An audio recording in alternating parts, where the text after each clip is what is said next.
Exercise follow up എന്തിനാന്ന് പറഞ്ഞുതരാം. പ്രത്യേകിച്ച് പറഞ്ഞു കഴിഞ്ഞാൽ ACL റീകൺസ്ട്രക്ഷൻ സർജറി ചെയ്ത് കഴിഞ്ഞിട്ട് നിങ്ങൾ എല്ലാവരും എക്സസൈസ് ചെയ്യുന്നുണ്ടാവും.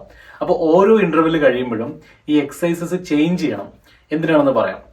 ചിലപ്പോഴൊക്കെ എക്സസൈസ് ചെയ്ത് വരുമ്പോൾ പുതിയതായിട്ട് പെയിൻ ജനറേറ്റ് ചെയ്ത് വരുന്നതായിട്ട് തോന്നും. ഇതിന് പ്രധാനപ്പെട്ട കുറച്ച് കാരണങ്ങളുണ്ട്. നമ്മൾ നേരത്തെ ഡിസ്കസ് ചെയ്തതാണ് കാൽ മുട്ട് ചിരട്ടയുടെ പൊസിഷനും ഈ പൊസിഷൻ ചേഞ്ച് ചെയ്യുന്നത് കൊണ്ട് പല രീതിയിലുള്ള വേദനകൾ വരാൻ ചാൻസ് ഉണ്ടെന്നുള്ളത് നമ്മൾ ഡിസ്കസ് ചെയ്തതാണ്. അപ്പോൾ ഇവിടെ മനസ്സിലാക്കേണ്ട ഒരു കാര്യം എന്ന് വെച്ച് കഴിഞ്ഞാൽ നമ്മൾ എക്സസൈസ് ചെയ്ത് വരുമ്പോൾ ചില മസിൽസ് കൂടുതലായിട്ട് സ്ട്രെങ്ത് ആവുന്ന ഒരു സിറ്റുവേഷനിലേക്ക് വരികയും എന്നാൽ ഓപ്പോസിറ്റ് സൈഡിലുള്ള മസിൽസ് വീക്ക്നെസ് എന്നുള്ള സ്റ്റേജിൽ തുടരുകയും ചെയ്യും.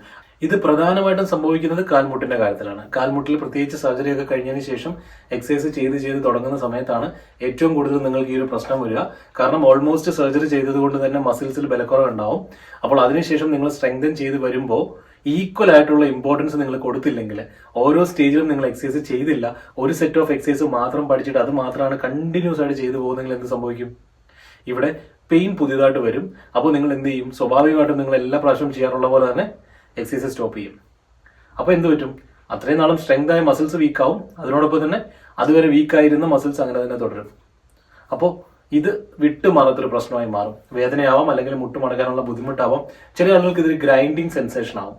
മുട്ടിൽ സൗണ്ട് കേൾക്കുന്നത് മിക്ക ആളുകളും പറയാറുണ്ട്. അപ്പോൾ ചില ആളുകൾക്ക് ഇതിന്റെ ഒരു എഫക്ട് വരുന്നത് ഈ ഗ്രൈൻഡിങ് സെൻസേഷനിലൂടെയാണ്. നമ്മൾ ക്രെപ്പിറ്റസ് എന്ന് പറയും. അപ്പോൾ ഇങ്ങനെ പല കാരണങ്ങൾ കൊണ്ടും അല്ലെങ്കിൽ പല റീസൺസും മുട്ടിലുണ്ടാവാം. അപ്പോൾ ഇതിനൊക്കെ പ്രധാനപ്പെട്ട കാരണം എന്ന് പറയുന്നത് ഈ ബാലൻസ് മനസ്സിലാക്കാത്തതുകൊണ്ടാണ്. അപ്പോൾ ശരിയായ രീതിയിൽ എക്സസൈസ് ചെയ്യുന്ന സമയത്ത് ഈ പറഞ്ഞ എല്ലാ പ്രശ്നങ്ങളും സോൾവ് ആയി കിട്ടും. ഇത് നിങ്ങൾക്ക് ശരിയായ രീതിയിൽ മനസ്സിലാക്കണമെങ്കിൽ നിങ്ങൾക്ക് ഒരേ ഒരു കാര്യം മാത്രമേ ചെയ്യാൻ പറ്റുള്ളൂ.